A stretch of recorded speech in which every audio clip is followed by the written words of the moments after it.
Di video kali ini kita bakalan bahas terkait CMS ya, atau database di Webflow. Oke, sebelumnya materi-materi sebelumnya kita cuman bahas racing ya. Kali ini kita bakalan bahas database. Sebelum itu saya tetap gunakan Relum sebagai komponennya, tapi nanti cuman beberapa yang kita pakai seperti heading. Oke, kita langsung copy aja di sini di main wrapper kita paste.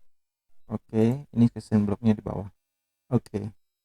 Ini section block, tapi ini masih statik ya. Kalau teman-teman bikin sebelumnya itu masih statik, jadi belum uh, data di database itu belum ada. Jadi kalau ini banyak, bakalan ya kita susah untuk update-nya, susah untuk maintain-nya. Bayangkan ketika teman-teman punya 1000 blog post ya di dalam sebuah tampilannya ya. Bayangkan gimana lamanya update-nya, kita harus update satu persatu, yaitu bakalan makan waktu.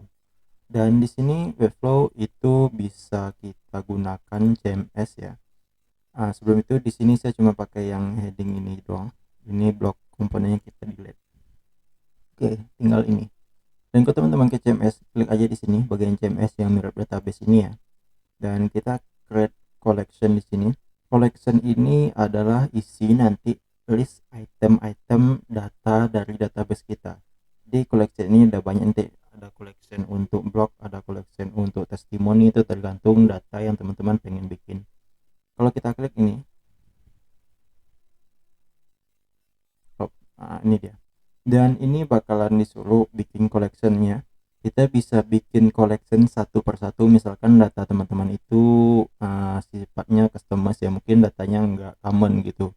Tapi kalau di sini teman-teman bisa gunakan template yang udah common seperti blog post, author, kategoris, project, client, team member, listing, event, menu, song, show, receipt, dan di sini udah menyediakan. Jadi teman-teman nggak perlu bikin dari awal. Kalau teman-teman bikin dari awal, silahkan di create aja datanya di sini, nanti diklik aja new filenya dan baru create collection. Karena di sini kita gunakan yang udah ada aja, karena ya emang ini common datanya yang udah disediakan oleh Webflow, dan juga ya yang sering kita gunakan juga nanti. Untuk blog post, kita coba di bagian blog post ya, kita klik aja blog post ini. Dan nanti itu bakalan ngasih tahu info apa aja yang pengen kita masukin. Kalau kita cek di blog post itu ya, itu cuman ada thumbnail, title, heading 1, title, subtitle, sama description ya. Kalau kita butuh di sini, itu kita bisa ubah namanya di sini ya. Kita butuh itu apa aja tuh. Misalkan name, title di sini kita ganti aja title. Oke. Untuk body ini kita bikin dengan, untuk body itu title juga ya. Teman-teman bisa kasih di sini ada tipe-tipe datanya. Ini post body, tipenya datanya rich text. Rich text ini ya teks yang bisa banyak, dan plain text ini ya juga teks yang bisa banyak. Kita nggak pakai ini, tapi kita butuh nanti, teman-teman bisa add new file aja. Kita butuh title. Oke, di sini nggak ada title ya. Kita cek plain text, number, kita cek plain text dulu. Single line text, oke, single line text juga boleh ya di sini. Kita ganti, oke, kita save file dulu.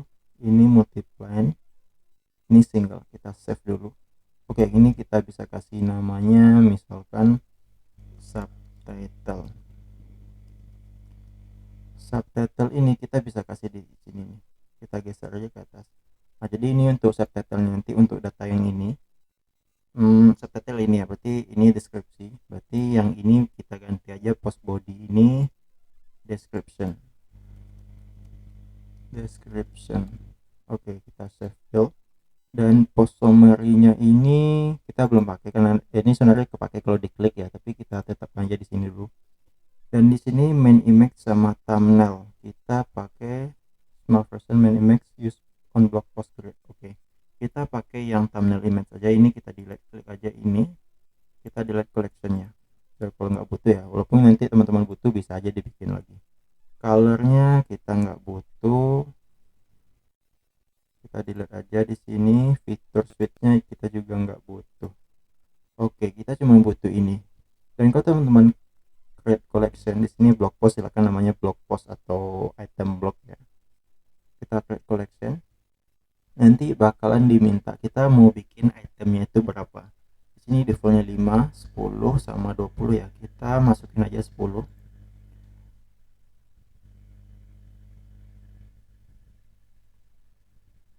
Nanti otomatis si Webflow bakalan ngegenerate dummy data. Ini dummy data tapi bisa kita ubah, dan kita udah ubah di bagian ini, jadi teman-teman nggak perlu ubah lagi tuh di halaman front endnya. Kita cukup ubah di bagian database ini ketika datanya itu dinamis ya. Dan bayangkan kalau teman-teman punya 1000 data, kalau kita ubah di halaman utama itu bakal lama ya. Dan juga di sini Webflow juga menyediakan yang namanya kita bisa ekspor sama impor via CSV. Sorry, ini ekspor ya, impor. Jadi teman-teman bisa bikin data di CSV aja atau di Excel nanti ya, atau di spreadsheet, nanti bisa diekspor aja ke sini. Nanti kita bahas untuk khusus ini. Dan selanjutnya udah ke create, dan teman-teman kembali ke halaman utama, halaman home di sini. Dan ketika teman-teman cek di sini belum ada apa-apa ya, karena kita belum klik di sini CMS-nya, CMS list-nya. Teman-teman klik aja, geser aja ke sini, ke halaman ini. Oke, ini bakalan nampilin apa ya, CMS-nya, tapi kalau di sini belum ada. Kenapa ya? Karena belum kita isi datanya. Kita bisa double klik, atau di sini ya kita bisa klik blog post, datanya dari blog post, dan kita bisa atur layoutnya di sini terlebih dahulu. Misalkan kita pengen cukup dari 10 ini kita tampilkan 2 ya. Oke, 2 aja, 2 per layoutnya, 2 kolom, tapi dia 5 baris. Dan di sini kenapa belum ada? Karena kita belum masukin komponennya.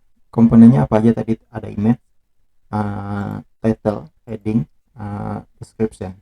Di sini di collection item, pastikan di collection item ini ya teman-teman, masukin aja tuh komponen yang dibutuhkan.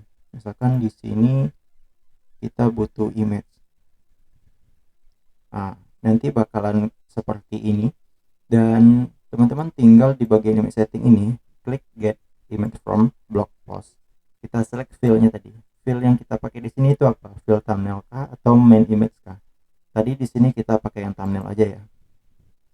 Oke, nanti dia bakalan generate seperti ini. Bakalan muncul thumbnail yang ada di database kita ini. Yang ada di database kita ini. Yang ini. Semua thumbnail yang ini, yang thumbnail, khusus thumbnail ini bakalan generate otomatis. Nah, jadi kita nggak perlu download gambar lagi satu persatu dari desainnya. Kita udah persiapkan sebelumnya dan kita tinggal generate dari sini. Oke, selanjutnya di sini kita bisa atur lagi layoutnya, tinggal diklik collection wrapper, kita ganti jadi 3. Oke, ini gambarnya terlalu banyak, dan teman-teman bisa klik di sini element setting. Kita bisa kasih pagination di sini. Teman-teman mau ngasih pagination itu ketika menampilkan 5 atau 3 atau berapa. Nah, nanti 3 dia bakalan bisa di next. Dia bakalan bisa next, previous, next. Jadi lebih datanya itu lebih dinamis ya. Dan kalau nggak mau ya udah kita klik aja nih. Dan kita juga bisa kasih limit item ya, karena tadi 10 dan misalkan di sini kita nggak butuh 10 ya. Kita klik limit item. Kita pengen show-nya itu berapa? Misalkan kita cukup pengen show 3 aja. Yaudah, tinggal klik 3 dan start at 1. Di sini kita udah bakalan nge-show 3 dari data 10 tadi, cukup karena kita yang cuma butuh 3 aja di sini ya. Dan selanjutnya di sini di collection ini kita komen key aja. Kita kasih kontainer ya. Kita ambil div. Kita kasih size-nya heading wrapper. Oke. Wrapper. Ini yang udah ada kelasnya. Kalau udah ada kelas gimana tampilannya? Oke, seperti ini nggak masalah. Kita komen K lagi. Kita klik heading. Oke, di sini kita kasih heading style 4. Atau kita remove lagi heading style 6. Kita remove lagi deh. Heading style 5 aja. Oke, kalau kita cek di sini ya style 5 cukup ya. Kenapa kita pakai heading style 5? Teman-teman bisa cek di apanya, style guide-nya. Style guide-nya itu kita ngikutin yang ini. Bentar, kita lagi loading. Oke, kita pakai yang classes ini. Nah, kalau yang H2 dia bakalan pakai ukuran ini, yang H3 bakalan pakai ukuran ini, yang 4 bakalan pakai ukuran yang ini. Silahkan disesuaikan aja nanti ya. Kita kembali ke halaman home. Di sini headingnya kita susun aja di sini. Nah, dia bakalan sama semua ya. Dan tinggal kita ya ambil data heading ini dari mana. Klik di sini ya. Nah, setting, get text from. Kita klik fieldnya itu title tadi. Oke, nah di sini udah ada semuanya yang di generate dari database tadi. Dan kita di sini klik item lagi, kita kasih descriptionnya, command K, kasih div. Oke, kita cari di sini wrapper dulu ya. Block wrapper that, block wrapper image, block heading,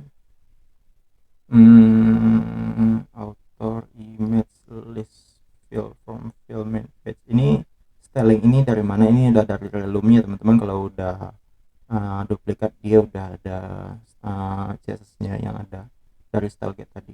Kita pakai yang heading udah kepake, message aja deh. Message enggak deh, kita remove wrapper, main wrapper, text weight normal. Oke, di sini kita komen ke lagi, kita kasih text atau ya text block aja ya, kita kasih text block. Dan di sini kita kasih di kiri dan get text from. Di sini tadi ini post summary ya. Oke, kalau teman-teman klik ini bakal loading terlebih dahulu. Jadi bakalan seperti ini. Dia bakalan menyesuaikan dari si si database yang kita udah set tadi, dan di sini tinggal diubah di bagian database aja ya. Kalau udah kita ubah di database, ini bakalan langsung ke ubah. Dan di sini kita butuh margin ya. Dari sini ke bawah, di sini command K, div, block, taruh di sini. Kita butuh margin bottom. Oke, di sini kita taruh. Oke, kita masukin di sini. Dan margin bottomnya, ini margin bottomnya text line, margin bottomnya 5 rem ya. Kita kasih 5 rem. Oh, kebanyakan 0,25, 0,5. Oke, kira-kira seperti ini. Dan selanjutnya kalau kita cek di sini ada subtitle-nya, kategorinya. Kita bisa pakai lagi di sini command K, div lagi,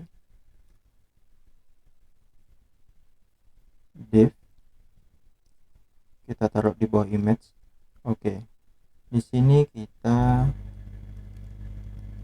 wrapper, list image, date, author, main web page. Oke, kita heading ya, kita command K lagi, kita kasih heading. Di sini kita taruh di kiri, di sini kita ganti, kita remove heading style get 6. Oke, kita klik di sini dan kita get from itu si subtitle. Dan ini udah diklik ya. Dan ini karena panjang, kita bisa ubah nih ya di bagian subtitlenya. Ini datanya yang 7 ways to improve website. Oke, kita ke CMS di sini. Oke, di sini subtitlenya kita ganti aja kategori. Kita save. Tinggal diubah aja semuanya di sini. Kategori. Jadi kalau di sini sebenarnya lebih enak maintain juga teman-teman kalau kita gunakan CMS. Dan kalau teman-teman kesusahan, sebenarnya bisa dimasukin datanya terlebih dahulu di Excel, nanti kita ekspor di sini.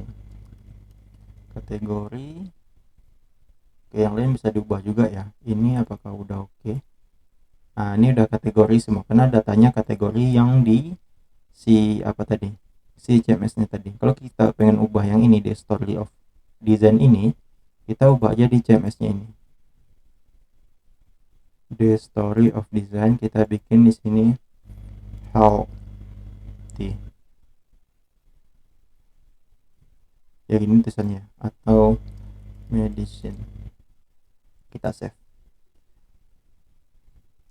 Nah, ini udah berubah otomatis ya. Mungkin ini teman-teman kalau sedikit ya belum kerasa manfaatnya, tapi bayangkan ketika data teman-teman itu banyak dan butuh untuk update dan maintain, ini bakalan lebih mudah kita update nya. Kalau teman-teman cuma bikin 3 kategori ini dan ya sebenarnya kita langsung aja ubah di sini, tapi kalau datanya banyak, butuh update, butuh maintain, kita bisa gunakan CMS ini.